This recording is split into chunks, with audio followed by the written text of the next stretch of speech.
So this morning we're moving into a new section of books in our Old Testament survey class. So we covered the Pentateuch, what's known as the books of Moses, Genesis through Deuteronomy. Now we're moving to what's called historical books. So we're going to do kind of an overview of the historical books and then do the book of Joshua this morning. Well, I might have to look at this one and see if I can make sure I can see it. Let me move this over a little bit. All right. I think I can read off of this screen just as well. All right, so historical books continue the story. Again, when you finish Deuteronomy, you pick up with Joshua. It just continues the narrative of Israel, God's covenant people. We're going to subdivide the historical books into three different groups. The theocratic books, Joshua, the book of Joshua records the conquering and division of the Promised Land. Judges and Ruth describe the period of the theocracy. What is the theocracy? And what is it in contrast to that comes later in the Bible? God himself is king. There is no human king. In fact, that's a recurring refrain in the book of Judges. In those days there was no king. Every man did what was right in his own eyes. Now there were still mediators even when there was a theocracy, right? Who was the head mediator in the first 5 books? Moses. Who's going to be the mediator in the book of Joshua? Joshua. But who else served as mediators of God's revelation? The priests. The priests were responsible especially to know the law, to teach the law. So even, and it seems as if this is what God would have preferred, is that they not have a human king. After all, why is it that they later want a king? They want to be like the other nations. They want to be like the other nations, and particularly with regard to what? What would the king would lead the armies and lead them in and out of battle? You think about it, why would they need that? I mean, they've got God himself that's already demonstrated that he can defeat these seemingly superior armies. You have to balance that with the fact that God himself had told, as part of the Abrahamic covenant, that kings would come forth from Abraham and Sarah. So, and even we read in Deuteronomy that when they chose a king, that there were certain requirements that the king would have. So I think the Old Testament books, the Pentateuch, anticipate the coming of a king, but it seems when they want a king that God is not happy with that. He goes ahead and grants that request, but he's also, the reason that they wanted the king, I think, was what was wrong.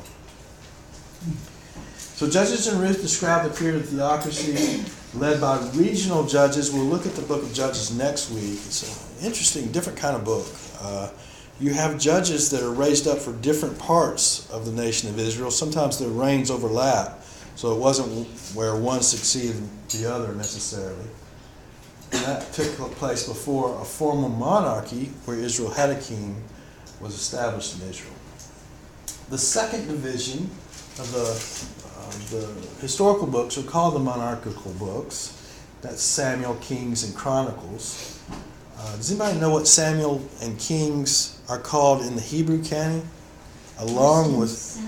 There's just one book. Okay, there's just one book, but the divisions in the Hebrew canon are a little different than the English canon as far as... We don't call them historical books in the Hebrew canon. What are they called? Former prophets. You have former and latter prophets. So the former prophets are Joshua, Judges, Samuel, and Kings, right? Ruth and Chronicles end up in the writings. We've talked about the division even that Jesus references, where he talks about Moses and the prophets in the writings.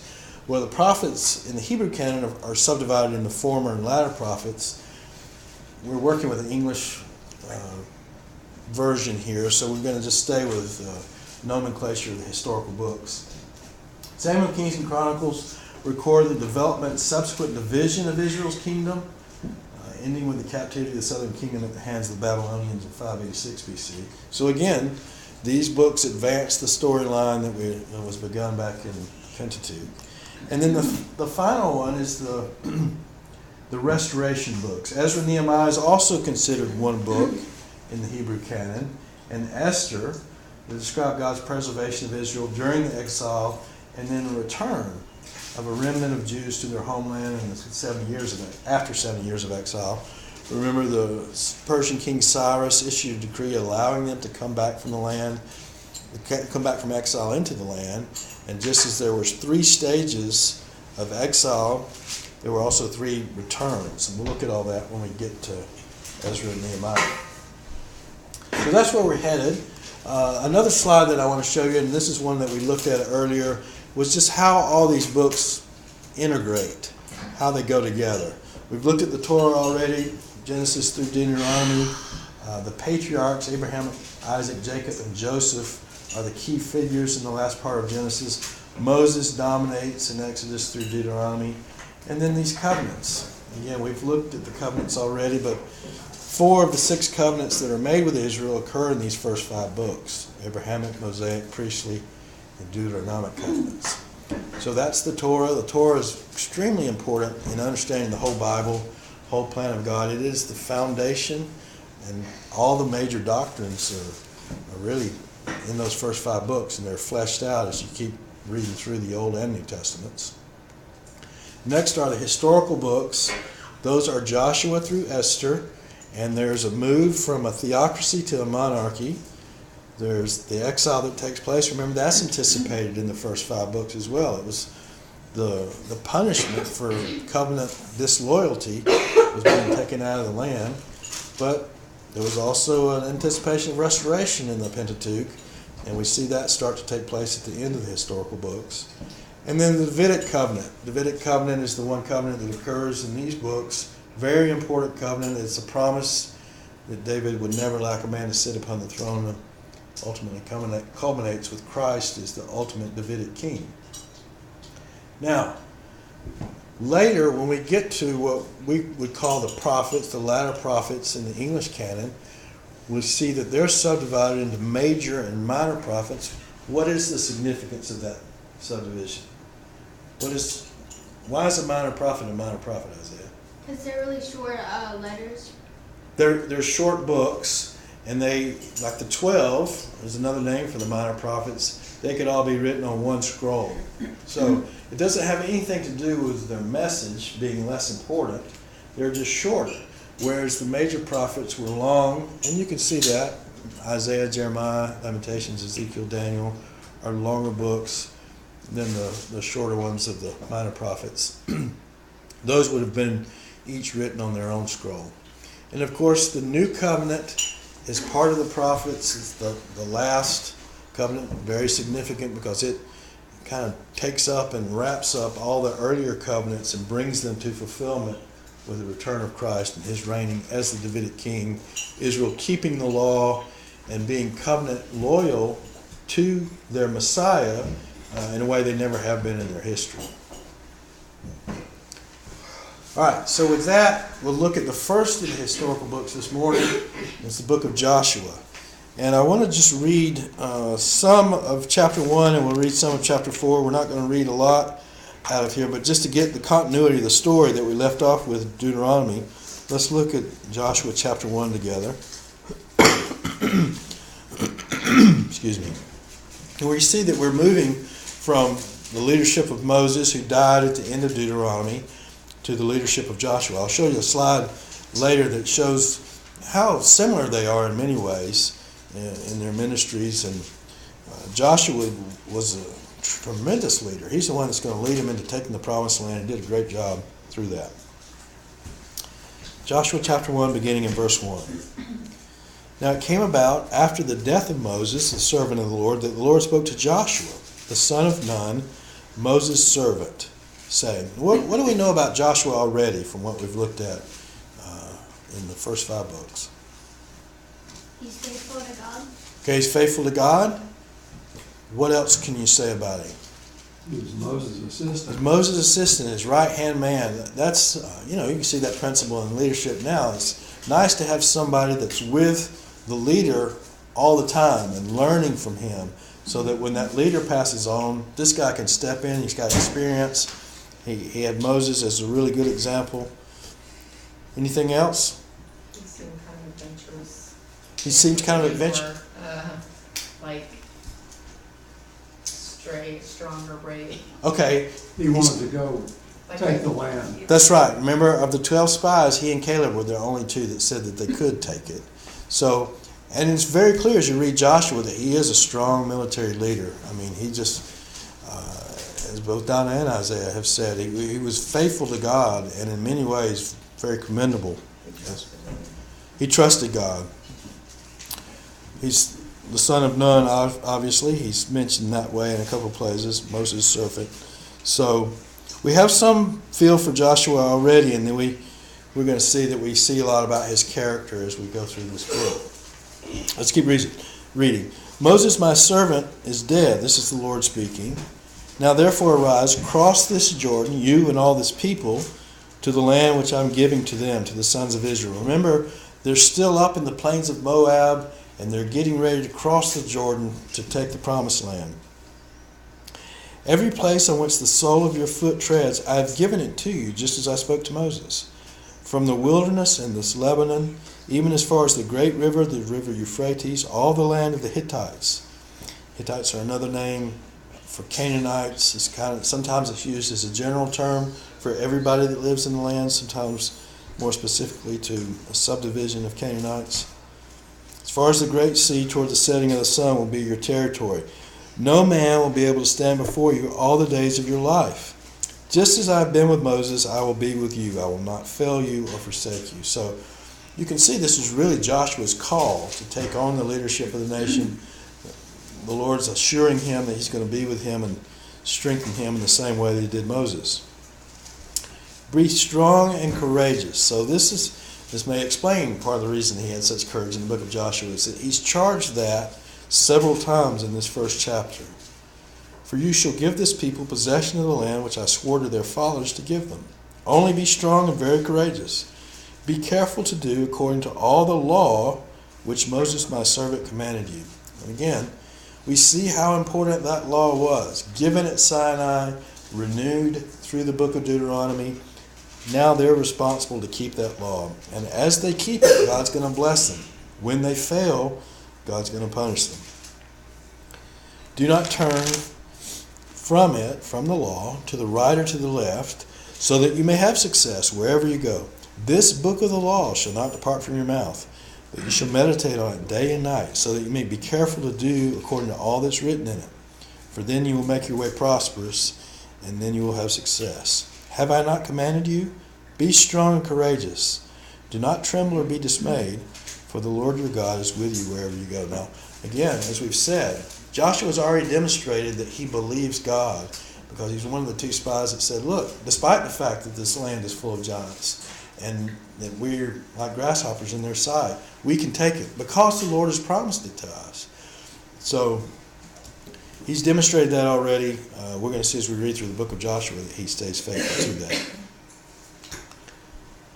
The book of Joshua takes place in Canaan, the land of promise. It starts out in the plains of Moab, but most of the book takes place in the promised land. Picks up at the end of Deuteronomy with the death of Moses, continues until the death of the elders associated with Joshua. So, again, as you read Joshua, by and large, this generation of Israelites was much more obedient than the one that came out of Egypt. They're not without any problems. Achan takes some of the forbidden booty that they captured when they captured Jericho. And they dealt with that and moved on. But by and large, they were much more faithful than the generation that first came out of Egypt. The structure of the book, this book is very easy to outline. The first 12 chapters are conquering the land, and the last 12, or 13 through 24, are dividing the land. So an easy way to remember that, instead of divide and conquer, it's conquer and divide. And those first 12 chapters are subdivided.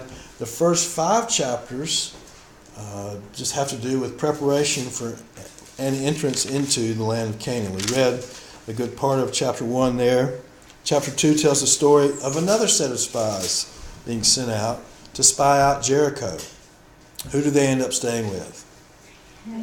Rahab, who was a prostitute, but she had heard about what God had done for Israel.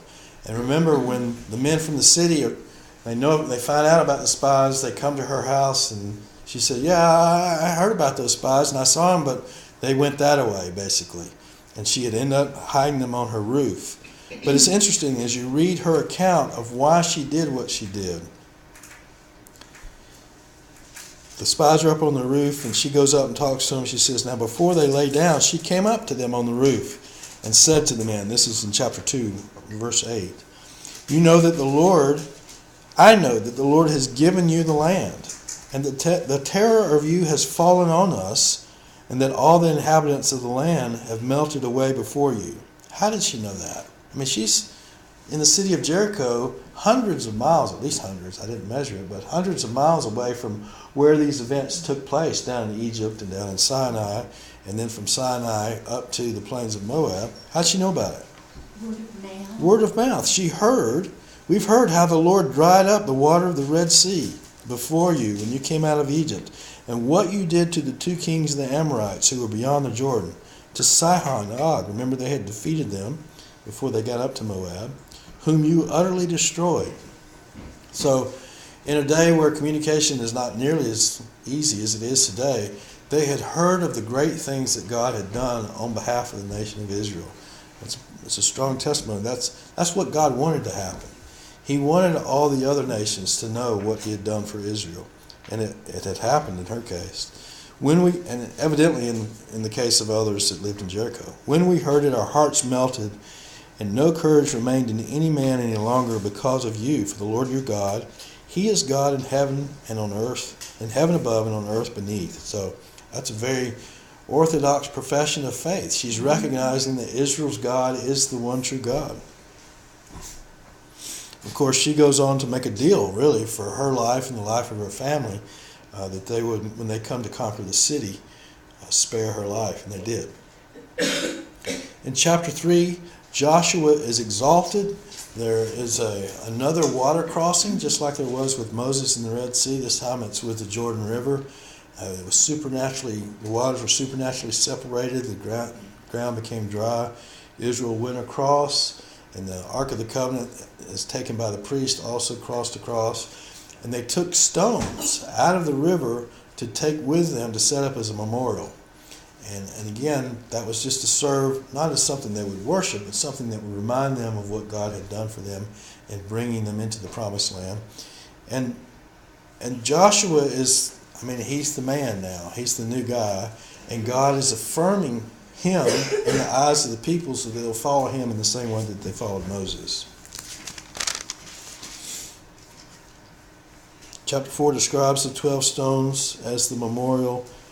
Chapter 5, the nation is circumcised, is recircumcised. Evidently the generation that had traveled through the wilderness, that was born in the wilderness and traveled up to the plains of Moab, that still had not been done. That was an important part of the law. So they went through that process. They also, chapter 5, verse 11 says that I'm looking for where they first observed the Passover. That's right. While the sons of Israel camped at Gilgal, they observed the Passover on the evening of the 14th day of the month on the desert plains of Jericho. So again, they're keeping the law when they do that. Verse 11 is interesting. On the day after the Passover, on that very day, they ate some of the produce of the land, unleavened cakes and parched ground, and the manna ceased. So God had provided for them supernaturally all the way through the wilderness. Now they're in the land. It's flowing with milk and honey. It's very abundant and things to eat. They no longer need the manna, and God stops the manna. All right. So that's kind of the preparation for entering the land. I'll show you some maps in a little bit to show you how they went about conquering. But basically, they came straight across, very close to the middle of the land, and conquered the big cities, Jericho and Ai.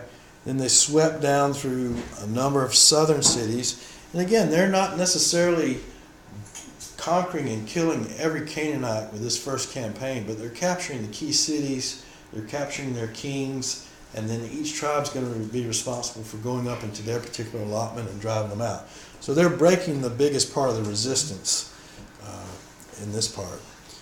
After they go down to the south, they sweep back up to the north and capture those cities. And when I say cities, they're like city-states. Each city has a king, has control over its particular region. City-state's probably the best way for us to think about that, as opposed to a city that would be part of our country today. The last chapters in 13 to 24 are dividing the land. There's allotments for the 12 tribes. There's cities for refuge. What were the cities of refuge all about? Why were they designated? Someone accidentally killed someone that could go there to escape being sought by the avenger. Exactly. So again, it's important. It's unintentional murder or not premeditated. There was an avenger of blood, a family member of the one that was killed, that would go after that person, and blood for blood. They would try to kill him. And if they went to one of these cities of refuge, as long as they remained in there, they were safe. They were protected. But if they traveled outside, they were responsible themselves if they lost their life to the avenger of blood. You also have certain cities designated for the Levites. Remember, the Levites are the ones who care for the temple. They don't have a land allotment, but they basically are able to live from the offerings that are brought by the people to the temple. And then Joshua's final messages in 23 to 24. We'll read some of that later on.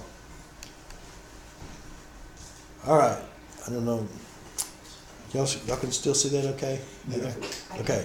So they're over here in the city of Shittim. The first thing they're going to do is cross over, and Gilgal is going to serve as kind of a base camp. As you read through Joshua, you see that they come back to Gilgal on a number of occasions and kind of rest and form up.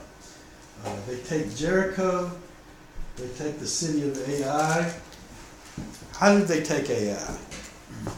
Isaiah? In ambush. And can you just give some more detail about that? Well, they took it. They tried taking it at the beginning, but because Achish buried the stuff, then they lost, and then they found out Achish and they stoned him, and they got the people to come out from the city, and then they ambushed them and burned the city. Okay, Achan was the guy's name, and they attacked the city and then fled, and they drew the people out, and then they had another set of forces that came in behind them and set the city on fire.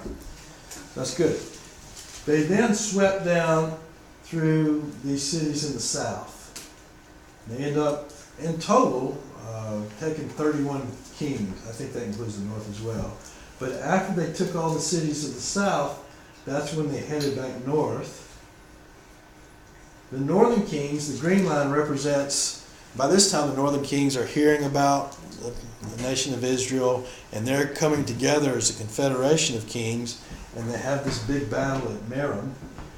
Israel defeats them there. There was even some of the remnant of the southern kings that formed up with the northern kings here, but this was probably the biggest test that Joshua faced. But he defeated the forces there at Merom and drove them out up to Sidon and up to,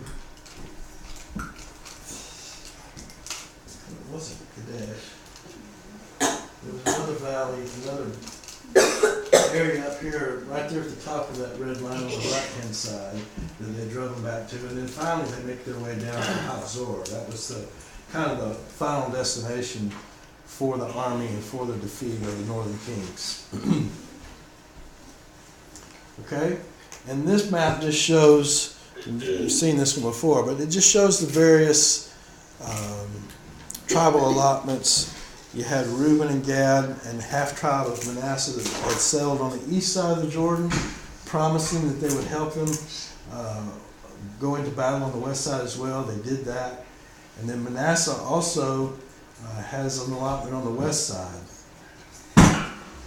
And then you see the other members of the 12 tribes of Israel and where they were situated. You had, within those 12 tribes, 6 cities of refuge, and they're also designated in the book of Joshua. Frank, why do you think there was 3 on the east side? It seems like more people were on the west. The only thing I could figure is that those three tribes particularly liked that side based on when they got there and they I said. mean, 3 cities of refuge. Oh, 3 cities, I'm sorry. Like, it just seems like they're not evenly distributed almost. Yeah, I don't know. I don't know if there's a. It's more removed from probably Where the people were? where the accident was. Yeah, I guess if you didn't have them. I mean, the size of the land allotment didn't necessarily correspond with the number of people. I'm not sure about that. I'd have to look and see if Manasseh was a larger tribe or not, but I don't know. I don't know what the answer to that question is as far as how they chose where the cities were. You would certainly want to have them close enough to where distance-wise, yeah, you could get to it.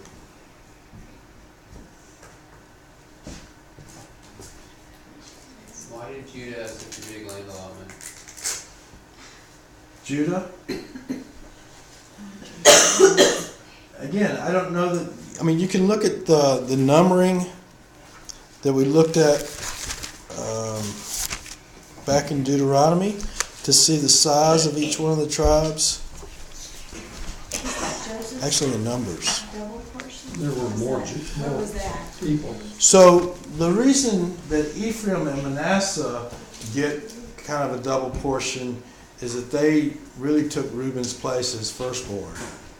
Reuben was penalized because he defiled his father's bed, and Joseph got the firstborn portion. Joseph is dead by this time, so it went to his sons. But as far as the land allotment sizes, the best thing I can do is think about how that might correspond with population of the tribes themselves. Just going to go back and see how There that. were more from Judah. Is Judah one of the biggest? Yes.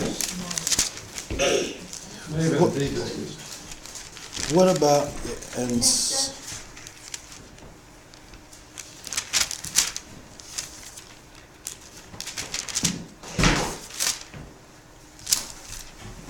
okay, I have them marked in the front of numbers. I didn't remark them at the end.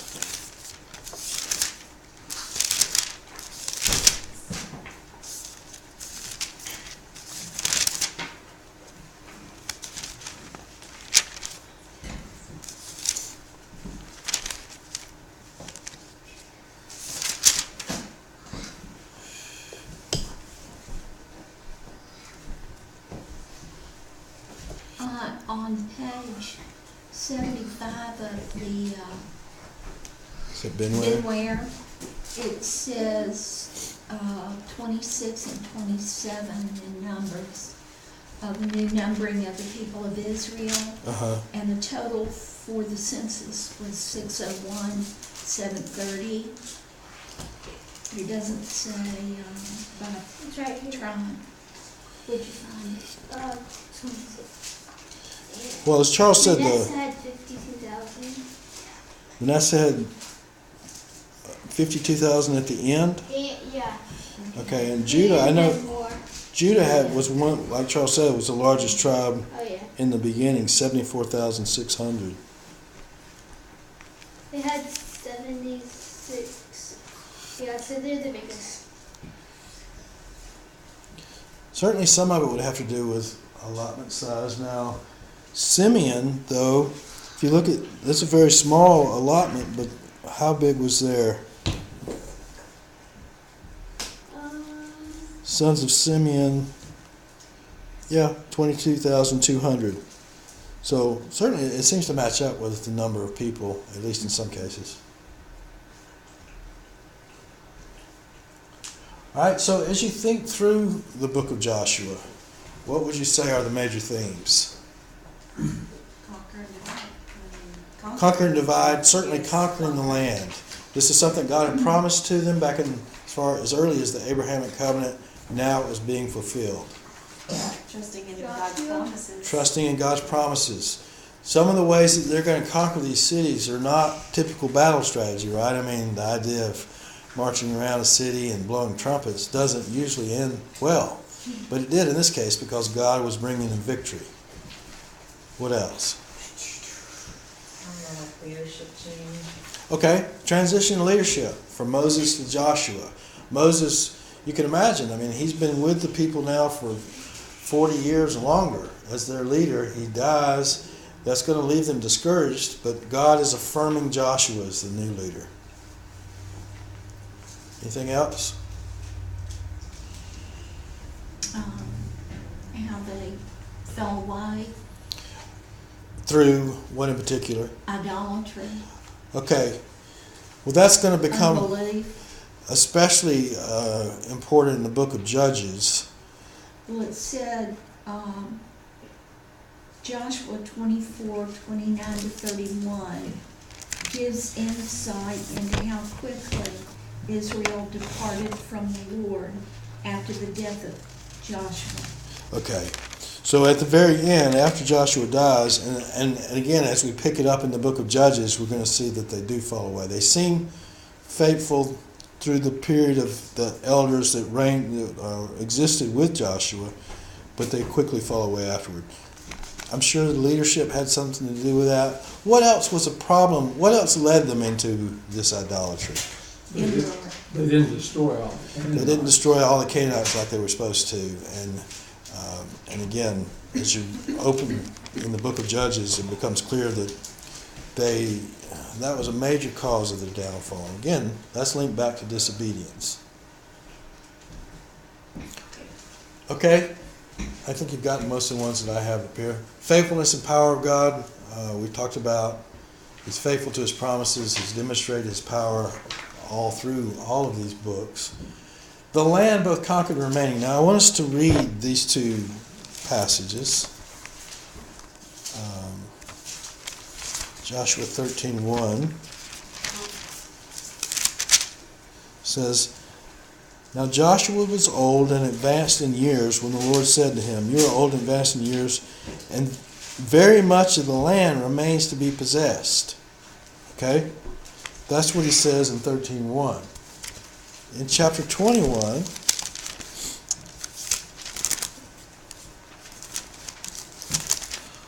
verses 43 through 45, So the Lord gave Israel all the land which he had sworn to give to their fathers, and they possessed it and lived in it.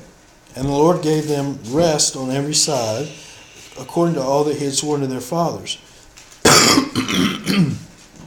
And no one of all their enemies stood before them. The Lord gave all their enemies into their hand.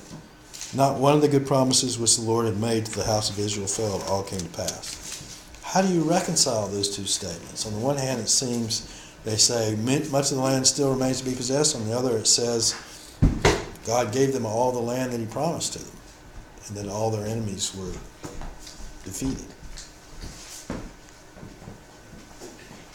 It just is not one of the good promises which the Lord had made to the house of Israel failed. So all the promises that up until that point, God had come through for them.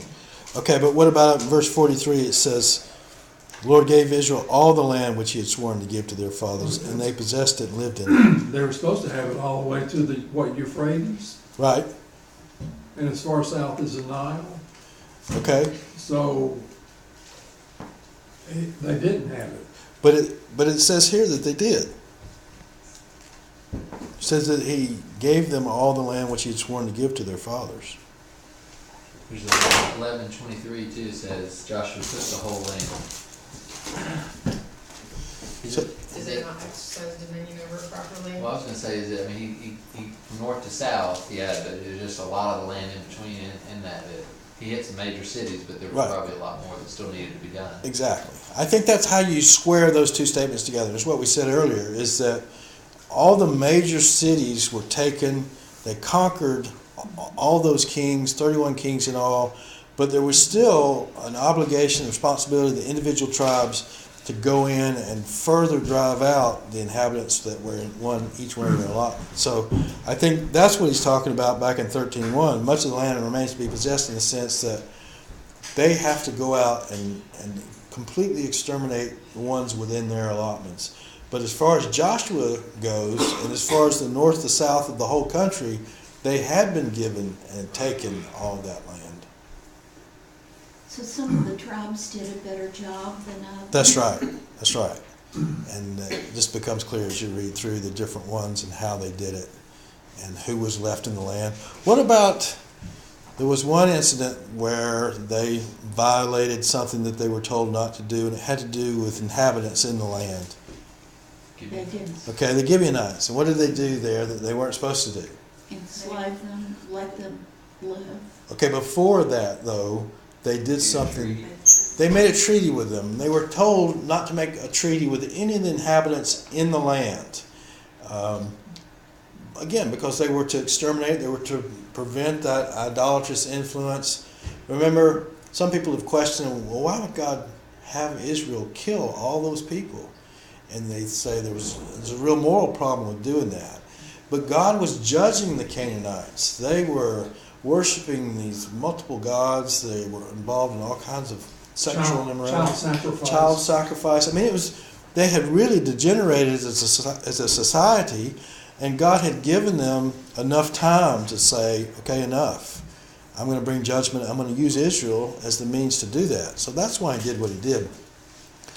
But they weren't to make any inhabitants or any covenants with any of the inhabitants of the land. What did the Gibeonites do to outfox them? They put on dirty clothes and they had moldy bread. Okay, so they had old clothes, old crumbly bread. It made it look like they had come from a far place, and they actually hadn't. They actually had dwelt in the land. And how did Israel mess up in making the covenant with them? What was it they should have done that they didn't? They didn't ask God. They didn't ask God about it. So God would have certainly made that known to them. It's interesting. You see this all the way through Joshua's, and you see it all the way through the Bible. There's divine sovereignty. God's doing what he promises to do, but there's also human responsibility.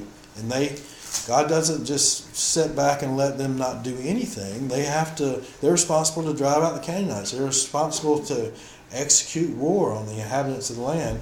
He helps them win the battles, and he does that sometimes supernaturally. But this was a case where they should have asked the Lord and they didn't. And what was the Gibeonites' response? I mean, they entered into covenant with them, and to their credit, they kept their word after they entered into covenant, even though the Gibeonites had been deceitful with them. What was the Gibeonites' response as to why they did what they did? They didn't stand a chance. They didn't stand a chance. They too, like Rahab, had heard of all that was happening with the nation of Israel and how God was conquering all the people of the land through that nation. So they were doing it to save their own skins. As Benita said, they became a slave to the Israelites, and that's how they both kind of compromised. Israel didn't kill them, but they became hewers of wood, drawers of water for all of their days. Frank, Judges 1 talks about the individual tribes going and trying to take over their part. And does it talk about how they didn't drive out certain Early parts? on, Judah did and was successful, and then some didn't. Okay. And again, that will lead to a serious situation where Joshua dies, there's a new generation, and they become influenced by the inhabitants of the land instead of the other way around. Caleb was successful. Caleb was another one. It was like Joshua in that he believed that they could take the land, and he was successful. So again, it all comes down to kind of the character of the leaders. Okay, the law, we read several references to the law just there in Joshua 1. It's going to be important for the rest of the Old Testament and into the New Testament for that matter, particularly in the Gospels. But the law is basically the standard by which Israel's judged, and the way that they're either going to get blessing for obedience or curses for disobedience. That also is a major theme, obedience and disobedience of Israel. I think Donna mentioned Joshua as Israel's new leader. Now this is kind of interesting, just a comparison between, seeing the similarity between Moses and Joshua. Both had the presence of Yahweh promised to be with them. Both were obeyed by Israel. Both were exalted before Israel. Exalted in the sense of, hey, we recognize that God is with this guy. He's able to do supernatural works by the power of God. They both had a miraculous water crossing. Moses with the Red Sea, Joshua with the Jordan River. In both cases, the waters were raised up in heaps on either side. They crossed on dry ground. We saw that Moses met the angel of the Lord at the burning bush. Well, Joshua also met what is called in the book of Joshua the captain of the Lord of hosts. And in both cases, they were told to remove the sandals from their feet because they were standing on holy ground. There was Passover before victory in both cases. Both interceded for the sins of the people. And Joshua, in the case of the sin of Achan. Yahweh hearkened or heard both, and he hardened. Let's look at that one. Joshua 11:20. We know that many times Yahweh hardened the heart of Pharaoh in order for Moses to be able to bring more plagues and God to demonstrate more of his power. In Joshua chapter 11, let me start back up in verse 16. Joshua took all that land, the hill country and all the Negev, all the land of Goshen, the lowland, the Arabah, the hill country of Israel and its lowland, from Mount Halak that rises towards Seir, even as far as Baal Gad in the valley of Lebanon, at the foot of Mount Hermon. He captured all their kings and struck them down and put them to death. Joshua waged war a long time with all these kings. Whole time of the conquest is somewhere in the neighborhood of 5 to 7 years. There was not a city which made peace with the sons of Israel except the Hivites living in Gibeon. They took them all in battle. So it was of the Lord to harden their hearts, that is the kings, to meet Israel in battle in order that he might utterly destroy them, that they might receive no mercy, but that he might destroy them just as the Lord had commanded Moses. So in the same way that God had hardened Pharaoh's heart to accomplish that same purpose, he's doing that with the kings in the land of Israel for Joshua. And then the servant of the Lord, both Moses and Joshua are described that way. All right, how would you summarize the purpose or message of the book?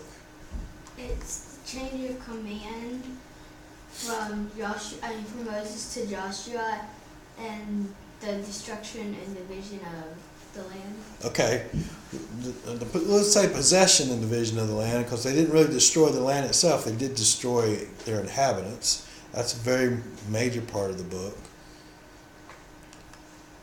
Yahweh gave Israel the land by holy war, holy in the sense that it was God-ordained war, fulfilling his original promise to Abraham. That's an important thing too, is just to recognize all these earlier covenants have been leading up to taking the land and living in it. And that's what's happening in the book of Joshua.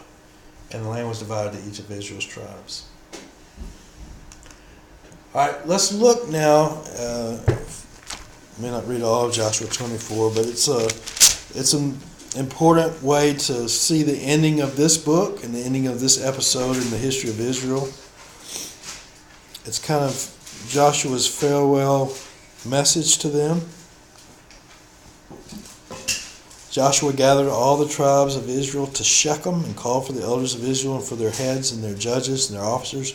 They presented themselves before God. And Joshua said to all the people, "For thus says the Lord, the God of Israel, from ancient times your fathers lived beyond the river, namely Terah, the father of Abraham." We read about him back in, I guess it was Genesis 11.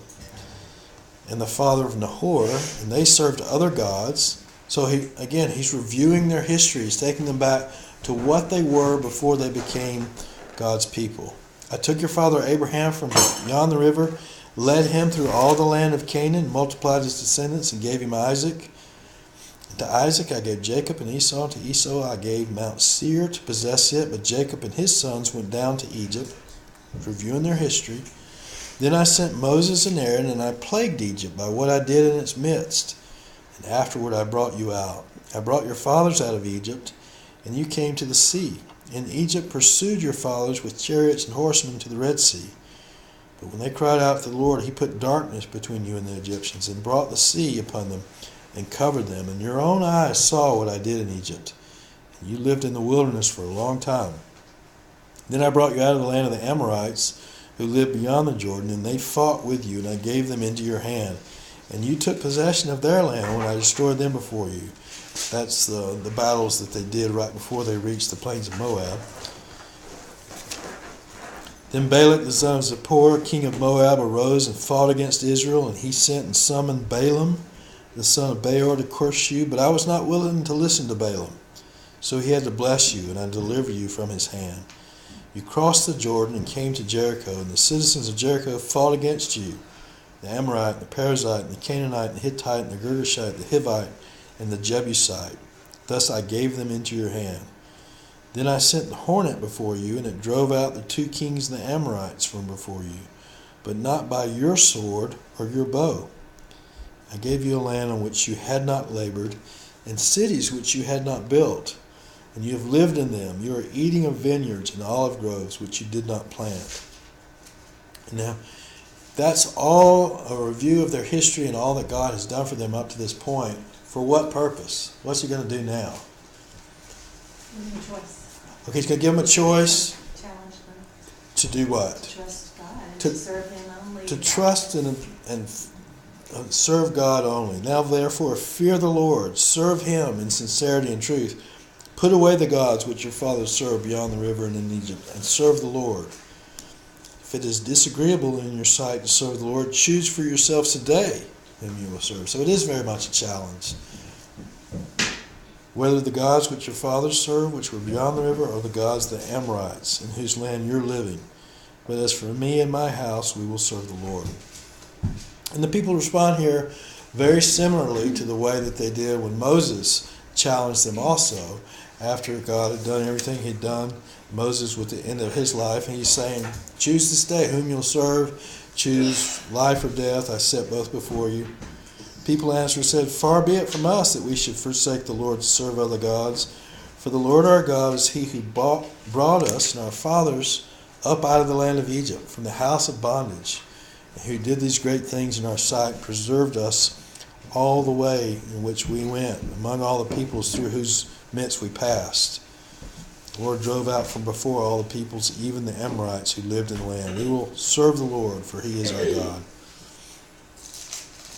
It goes on, we won't read the rest, but it goes on to just, I'll tell you what, let's read down through verse 28. We'll stop there. Joshua said to the people, you will not be able to serve the Lord, for he is a holy God. He's a jealous God. He will not forgive your transgression or your sins. Now, that's kind of interesting. You know, they've had this great success up to this point in capturing the people in the country and, you know, taking all these different cities. Joshua says you're not going to be able to do it. And that's not unlike what Moses did at the end of Deuteronomy either. Just foreseeing a day when they're going to sin and again turn back away from God. If you forsake the Lord and serve foreign gods, then he will turn and do you harm and consume you after he has done good to you. And the people said to Joshua, no, we will serve the Lord. And Joshua said to the people, you are witnesses against yourselves, that you have chosen for yourselves the Lord to serve him. And they said, we are witnesses. So he's really, I think he's trying to provoke commitment on their part. To get them to really be firm in their commitment to the Lord. Put away the foreign gods which are in your midst. Incline your hearts to the Lord, the God of Israel.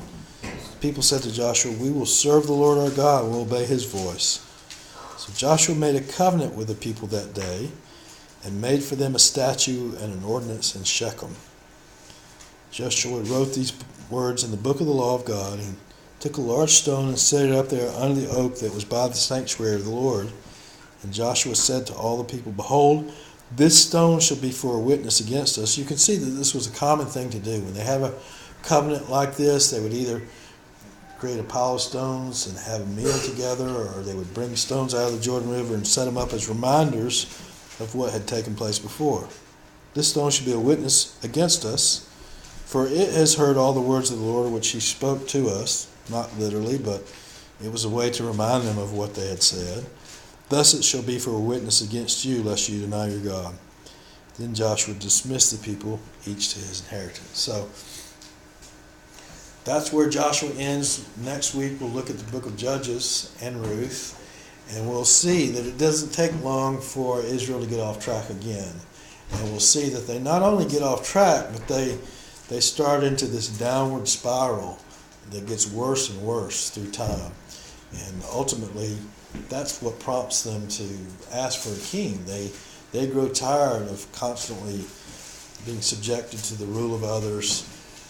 God delivers them through those cycles, but at the end, they want a king, and that's where we start moving from judges to a king. Okay, is there any questions, any other comments about the book of Joshua? Was it in Ben Ware where he talked about how evil the gods were of The Canaanites. right, and that they were just horribly immoral? They were. Yeah, Ben Ware talks about that, and I know I've been reading in Paul House's book, and he says the same thing. It's just due to how they had degenerated as a society, and it was through the worship of those gods that brought them to that place. So again, we saw that back in, even in the Abrahamic covenant, God said, you'll be enslaved for a period of 400 years, you'll come out with many possessions, you're gonna end up, he said the iniquity of the Amorite is not yet complete. So during that 400-year period, the people that lived in the land of Canaan were just getting worse and worse. And so what God does is not only free his people from Egyptian bondage, but he uses them as a tool to judge the iniquity of the Amorites. He's actually demonstrating patience and grace towards them over that period of 400 years, but he eventually uses Israel to exterminate them because of their sin. And we see that later in the Old Testament when, Babylon, God uses Babylon and Assyria to discipline Israel because of their idolatry. So it's just another powerful way of showing God's sovereignty, is that he uses nations to discipline other nations through war.